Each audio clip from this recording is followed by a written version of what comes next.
জ্যৈষ্ঠ মাসের শুরু। সন্ধ্যা তখন ধীরে ধীরে নেমে আসছে গোপালপুর গ্রামে।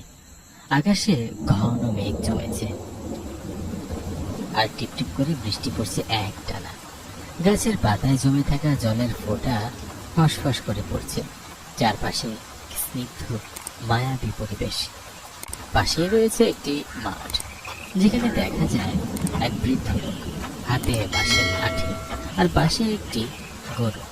বৃদ্ধটি মাথা নিচু করে হাঁটছেন, যেন বৃষ্টির শব্দের সাথে তারও এক অদৃশ্য সুর বয়ে চলেছে। তার মুখে ক্লান্তি নেই, শুধু একটা শান্তি। জ্যৈষ্ঠ মাসের শুরুতে প্রকৃতির কাছে মাথা নত করে পথ চলা। সে মাঠ থেকে হাঁটতে হাঁটতে গরুটি নিয়ে গ্রামের রাস্তায় চলে আসলো।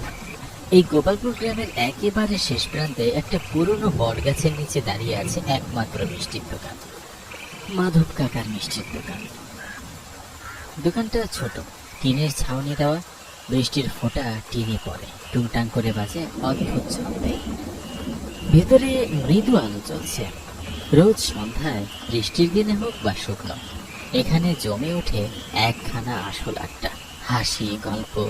আজও তার ব্যতিক্রম নয়। চিরচেনা সেই বেঞ্চে বসে আছে প্রভাস আর দীপক, দুই পুরনো বন্ধু। জীবনের নানা বাঁকে হারিয়ে আবার এক সন্ধ্যায় এসে মেলে ধরেছে মনের কথাগুলো। কি গো মাধব কাকা, আজ তোমার মনে তো ভারী লাগছে কেন? না রে, তেমন কিছু না, কিন্তু আজ এখনো মিষ্টি রয়ে গেছে। রাত তো হয়ে আসলো, কি জানি বিক্রি হবে কিনা। আজ যে ঝিমিয়ে বৃষ্টি এলো। আরে কাকা, চিন্তা করো না, ঠিক কিছু না কিছু একটা হয়ে যাবে। আচ্ছা দাও দেখি, আমাদের দোকানে শুকনো মিষ্টি দাও। আকাশে বৃষ্টিটা একটু কমে এসেছে, তবে এখনো ঘন মেঘে ঢাকা চারিদিক। হাওয়ায় হালকা শীতলতা। মিষ্টির কিরে অনেক, তোদের আসার সময় হলো বুঝি? আর যে বৃষ্টি নেমেছে, বাসা থেকে বের হতে পারছিলাম না, কিন্তু এখানে এসে আড্ডা না দিলে সে রাতের ঘুমই হয় না। একদম ঠিক বলেছিস, ওদের ছাড়া আড্ডা একদমই জমে ওঠে না। আয় বস তোরা, কাকা ওদের দুটো মিষ্টি দাও গো। তারা দোকানের বেঞ্চে গিয়ে বসলো।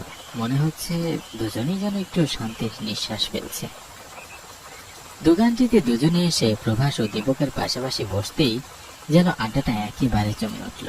চেনা মুখ, চেনা গল্প, আর এই একই হালকা হাওয়া আর হালকা বৃষ্টি, সব মিলিয়ে মুহূর্তটা গ্রামের প্রাণ খোলা বৃষ্টিময় সন্ধ্যা রাতের এক নিখাত